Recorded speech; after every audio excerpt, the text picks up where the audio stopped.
it's gonna be crazy. So you guys stay tuned. We're gonna play this music and we're gonna come right back with your boy D Williams and Mark Anthony.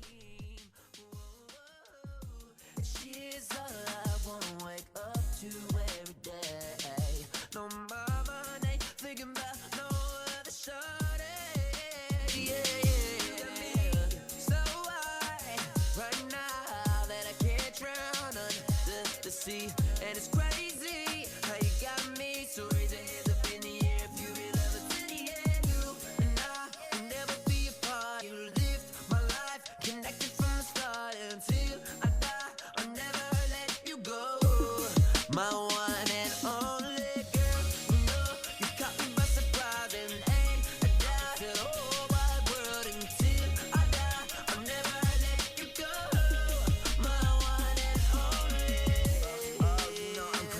My Lala, and it don't matter that she prima donna. I need a doctor, maybe just That's right, that's right. Swag City Radio, States World _ Global, right here live. Your boy D Williams. Man, it is my pleasure, my biggest pleasure, to introduce the one and only Mr. Mark Anthony. What's going on, sir? Oh man, I can't tell it, man. Go ahead and say something one more time. You're a little low, man. Appreciate you having me.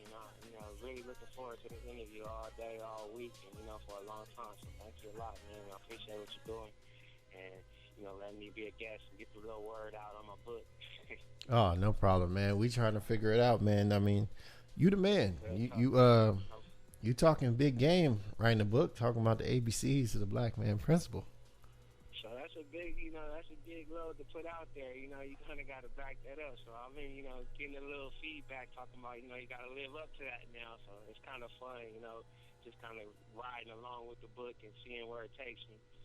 Right. So, tell us a little bit about the book, man. What's that all about? The book is the ABCs of a Black Man's Principles, and it's my first publication. Been writing the book since 2005.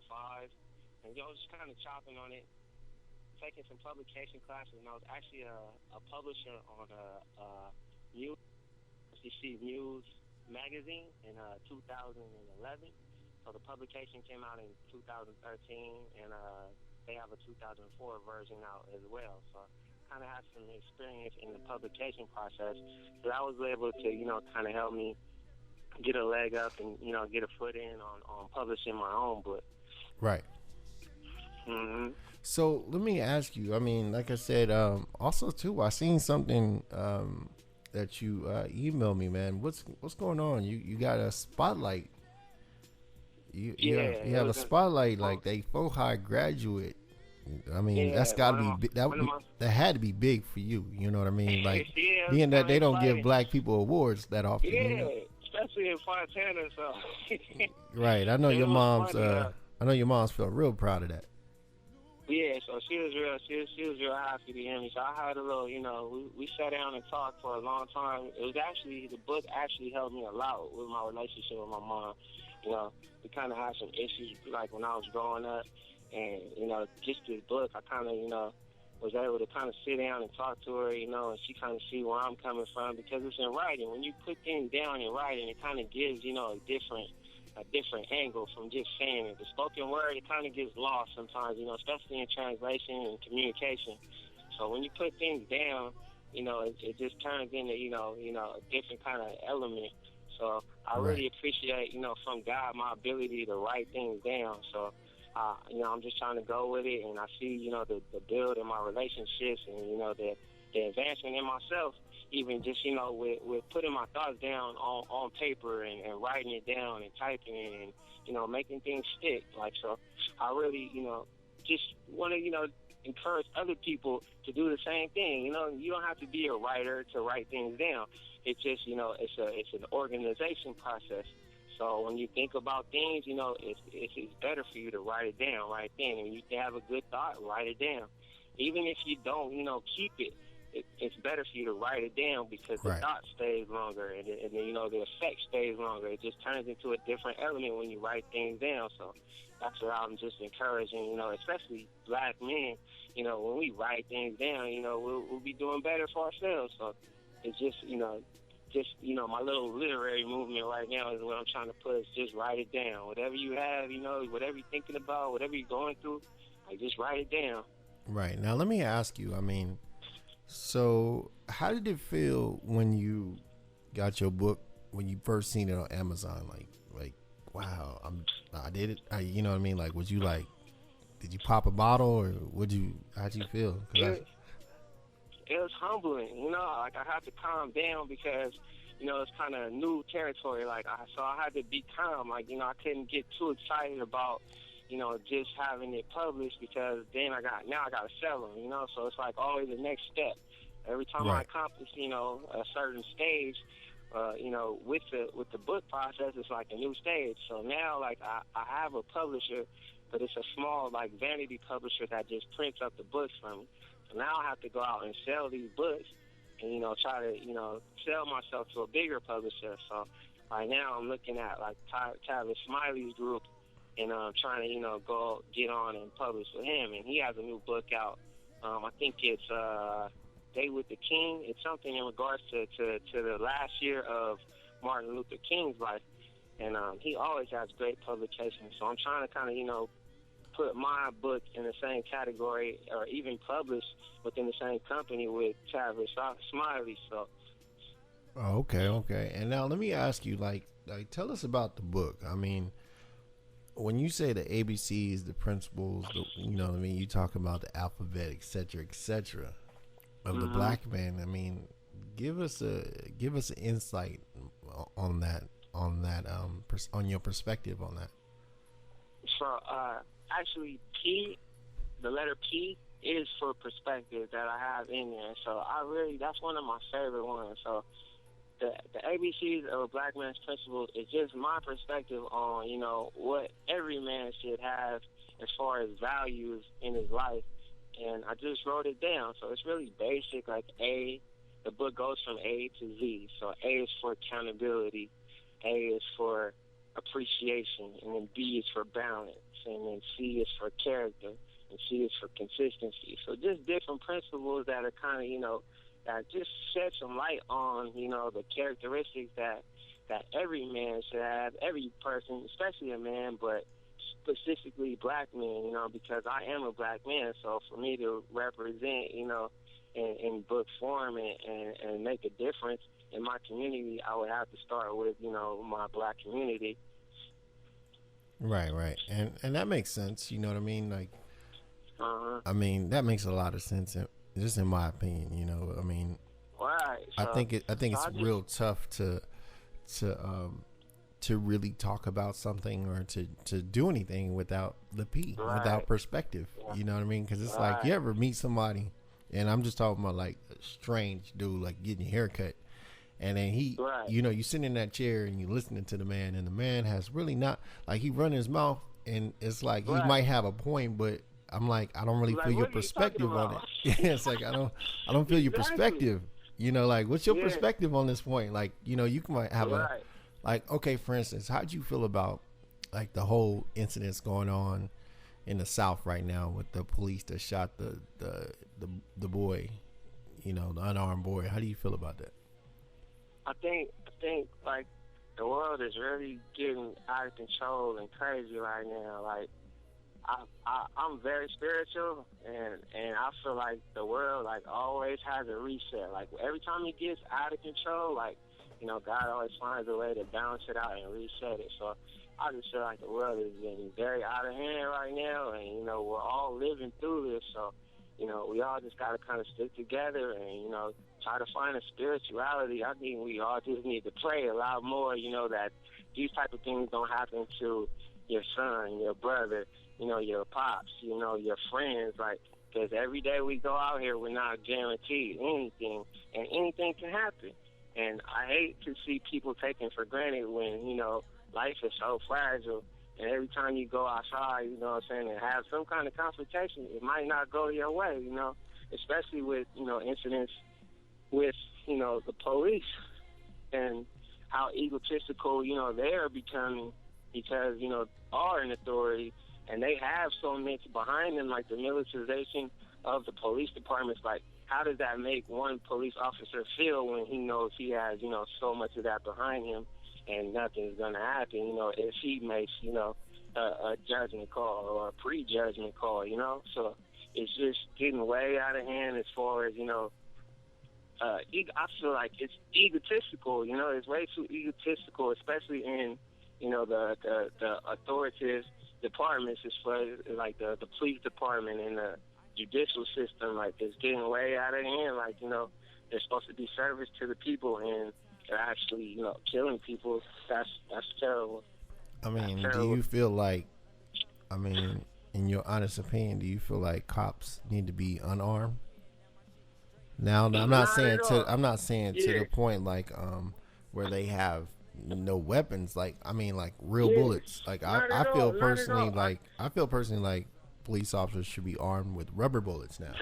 With rubber bullets, like, you have they to hurt just as much as real bullets. For the situation. Like, you can't just go out here lethally shooting everybody that, feel like, is a threat to you, because a lot of police officers are, scared and intimidated by, different, like, individuals in different situations. They're not, as fearless as they try to portray themselves. They are, human, and they get scared. And if somebody has a gun and they get scared, what are they going to do? And I think that's what's happening. So, like, I think, if you're going to be a police department and you're going to be a police officer, they should have better training to where, each incident is in accordance with, what is going on, the situation, because these situations are getting way out of hand, and it's happening so often. Like, we can't even be outraged at every single incident because we're, worried about this one over here, and, 10, 15 will sneak in under the radar. The media doesn't have a chance to, go out and catch every incident because it's just happening so often and so, so frequent. And it's really sad. It's really sad that they are, an authority over, the regular citizen when they're supposed to be servicemen to the citizen. Police are supposed to protect citizens, in situations where, we're not armed, so they're supposed to protect people in those situations where things get out of control and they're actually, killing people. And that's not what, the intention of a police department or any type of authority should be. Right. I just feel like, at the end of the day, it's like, okay, for instance, like in, we have a lot of gun control. Well, we don't have gun control laws per se, but in this, like in Europe, right? Like, guns are illegal, period. There's no ifs, ands, buts about it. They're illegal, period. And then the cops don't even carry guns. You know what they carry? They still wear sticks. And then they have the electric. They have the little electric pistol or whatever. If they need to use it. Right. And, and what gets out of their hands? Like, who are they killing with those, sticks? Like, right. It's just got to be in accordance, And I don't feel like our government is in accordance with, like us or what's going on, or even fair to the American people, to, Californians, to, just, like, I want to say it's a classism. I'm really, like, trying to develop like my last book. It's like my ultimate book. I want to develop, a theory like on classism. I think racism gets a lot of attention, and it's in, it's in disillusion for the actualities of classism. And it's actually classism, like people at a poverty level, like a working class, they're viewed underneath, police officers and people in that certain class. And it's just classism that, really divides up our society and makes it terrible. And then they blame it on racism. So then they divide up classes that should be sticking together and, lobbying for laws that are better, for that class. And they're not able to do it because everybody's divided. Right. So that's what I like to reserve my opinion until, like, I get it organized and I'm able to write it down, I just like to talk about things. So I appreciate you talking about it with me so I can get it out. But I really would like to, just sit down and watch what's going on, and I feel like everybody else should pay attention to what's going on and write it down. Like the only thing, the way things can change, and even our government system are with letters and a flood of the written word, like opinions and what people think and addresses to the social issues that down. Like people need to write letters and floods like to their different towns people in charge of their society or their community, and take more initiative for your community. Right. So how do you feel about like I mean, I like to ask these kind of questions to see, how people feel. Like now I'm gonna put you in that same situation right now. The situation with Jay-Z and Solange on the elevator with your wife sitting in the background, letting it happen. What would you do? Yeah. What would you do? Oh, that's a really tough situation to be in, huh? Yeah. So I want to know, in your opinion, what would you do? Would you fight back? I absolutely would. I absolutely would. Like, that's the type of person I am. Like, there's no hesitation. Like, Yeah, but then remember, you worth $1 billion, and on top of that too, she trying to get the money out of you. She trying to hit you like a piñata. Crazy. So it's kind of like That's I felt he did crazy. I felt he did the right thing, because cameras That's on the what I'm saying, elevators. like- They could have twisted that, and then all of a sudden, ain't nobody buying your album no more, no nothing. Either way, you lose. Yeah, like, because I mean, would you really hit her? Well, I mean, this is not good. This is not the right thing to say at all. But like, you might as well fight for it. You might as well fight. Stand up. I think he did he did the right thing. Yeah. But what I would have You did cannot. was I would have been mad at her at my wife. Yeah, Because like, she can't just stood back and kind of like looked and was like, oh, okay, I'm not getting involved in this. Like, how you not stand up for your? But that just let you know blood is thicker than water, because That's funny. she ain't even defend. Yeah, so you have to exercise the reserve sometimes. Like, and I feel like that's what Jay did. Like, just kind of chill out. You know what I'm saying? Like, it's not even worth it. Like, just let her air her stuff out, because whatever it is, it's temporary. So Right. You got to think rational. I'd have been sometimes. mad at my wife. Yeah, absolutely. I'm like, you gonna let this beat on me? Yeah, but Real but talk. who knows? But who knows the whole situation? And that's what you got. It don't matter what the situation was. Like she let there, her. like- Yeah, she just stood there. Yeah, so She just stood I there don't and know. let it happen. If I was married, I wouldn't want my wife to just stand there. You gotta Right. get involved. Right, like your wife. Well, like, what are you You here gotta get for? involved. If I'm down, you down. If I'm getting, this, you getting that. So I thought it was funny. It's a lot of funny. That's why it's entertainment. Like, these people are in these type of situations because it's entertainment. And TMZ is gonna buy every video of everything that comes out, and just exploit everybody that's in these entertainment situations. So that's why, I'm very happy to be, get my recognition as an author and not like an entertainer, because I was doing music for a while and it was really cool. Like, I'm really good at it, but I just don't like the entertainment, angle that every black man is expected to come from. Like, I don't want to entertain people, I don't want to be, what you see on the news for fun, just for fun. Like, you don't really care about, what my issue is or what my perspective is. It's just, something to watch on TMZ because, I'm predominant. Right. Now, I mean, I'm sure you're into music and things like that. Mm-hmm. So how do you feel about today's trends in music? Sorry, say it one more time. How do you feel about today's trends in music? Music? Yeah, how do you feel about music? Like, how's the music today, in your opinion? I think it's fun. Like, like, it just matches, like, what people want. Like the clubs are, like, turned up right now, so, like, the music is turned. Like, I feel like Problem's album really kind of, changed, like, the way people produce. Like, I think Mustard is everywhere right now, so if you're not playing a mustard record, you're not really, playing the right records in the club, I mean, because that's how people want to feel. So it's just according to, what people want. So if people want, to hear different things, then they can go out and listen to different music. But that's what's going to get played, what people want to hear. And I think DJs, need to take more, responsibility for what's being played. Right.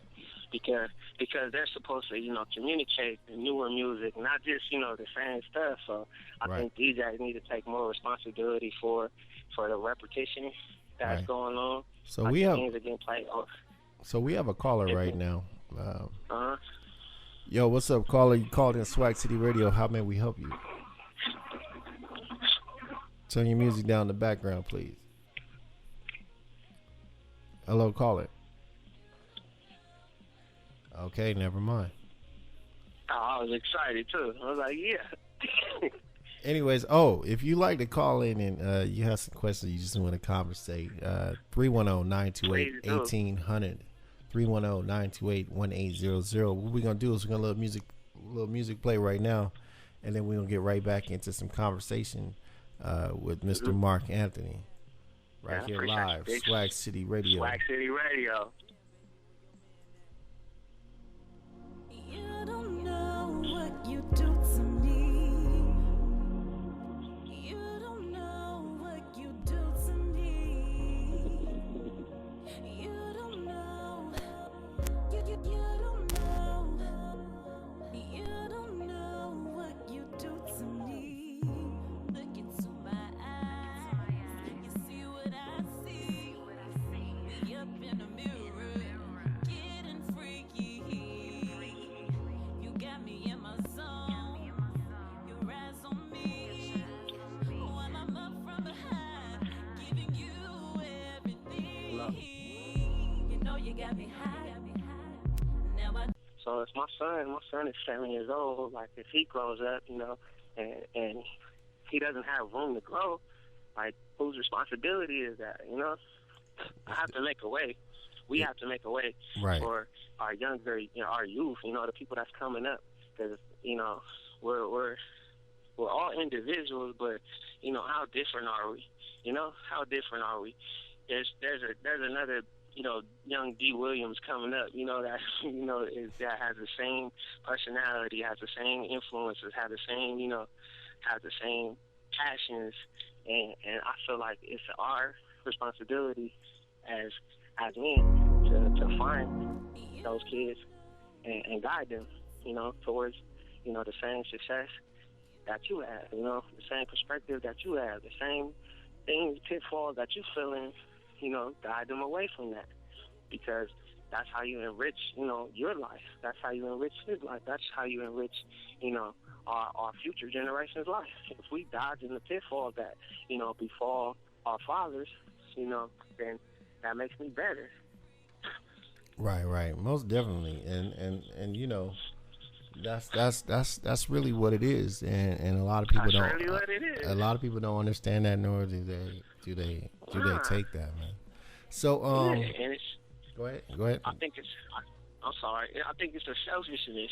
I think we need to kind of let that go. Like everybody is really trying to be successful right now. Like that's the theme of everybody's life. Like if you want to be successful, you gotta be like really want it. You gotta be willing to. If you gotta be willing to die for it. If you want to be successful, like you want to breathe, then you'll be successful. But like you gotta help other people. It's not about you. We gotta be successful. Like you're not successful if you succeed and your brother dies. Your son dies, and they go out and get shot, and your brother can't read, and your little sister can't read, and that's not success. That's not success. Having money is not success. Having character is successful. So we can make changes and be better and be whole. Like black people's problem is not being whole and togetherness. So as long as we can't figure that out, and we want to be successful for ourselves and have a selfish perspective, then it's not gonna work. That's true. So man, before we get out of here, man, I know you got some shout outs and some people you want to some plugs and all that good stuff. So go ahead, do your thing, man. Yeah. Let me see. The first one is Cynthia Howard. She's like, you know, been my favorite reader. She reads everything I've ever written. So I gotta shout her first. And then my son, I want to shout my son. And then I'm Chuck right now, doing summer off. And then Grayling Youth Organization is the organization I'm a part of in the inland area. I want to shout out Chelsea Prince for helping me with that article, the spotlight. I really appreciate that, giving me a stage. And then all my customers that come through the shop, everybody that bought the book. I've sold 100 books. I've written down, I have everybody's name. I know all 108 people that bought the book. And it's available on Amazon. And you just look up Mark Anthony Howard, the ABCs of Black Man's Principles. And it's available on Amazon for $15.